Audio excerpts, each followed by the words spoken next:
මේ චූටි දැන් චූටි මාමලා එනවලු. අඩේ චූටි මාමලා එනවලු මරුනේ. ඔව් දැන් ඉන්න ගමන් මේ මට කෝල් එකක් දීලා කිව්වේ ගෙදර කිසි දෙයක් නැහැ පුතේ කන්න දෙන්නවත්. අනිත් අංකල කඩේට ගිහින් වරේ. මං ගිහින් එන්න. සල්ලි නෑ මන් ළඟ. වරේ මම සල්ලි දෙන්නම්. එන්න. මේ ඇඳුම හොඳයිනේ. චූටි මාමලා නෙන්නේ. ඔය ඇඳුම හොඳයි වරේ. මං ගිහින් එන්න. අම්මේ කේක් එක ගෙනාවේ. හොඳයි. කේක් දෙනානේ.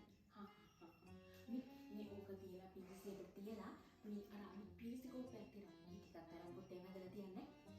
පිරිසි කෝප්පද? බලන්න. හරි. ටග්ගනේ.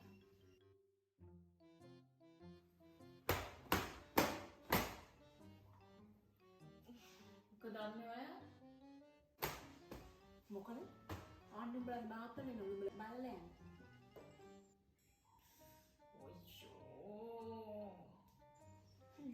පුතා මෙච්චර කාලයකට මතක් වුණේ නැහැ. දැන් තමයි අපි බලන්න මතක් වෙලා තියෙන්නේ උන්ට. වැඩක් නෑ කියලා. මේ උඹ ඕකුන් එන්න කලින් ගිහින් ඇඳුමක් දාගන්නේ නේ. නැත්තම් ගිහින් කියයි හැමතැනටම මේ උන් මෙහෙම තමයි ගෙදර වලට වෙලා ඉන්නේ කියලා. ඒ වගේ මිනිස්සු මේ වගේ කටවල් තියෙන උන්ට. බලන්න ගිහින් ඇඳුමක් දාගන්න.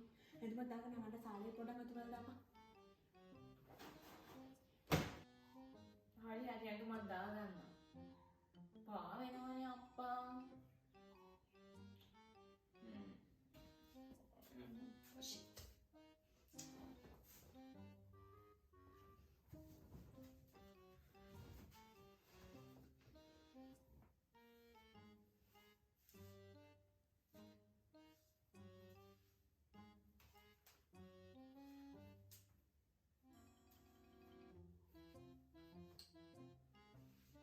නැත්තම් ගිහින් කියයි පස්සේ මෙහෙමයි හෙළුවේ ඉන්නේ කියලා.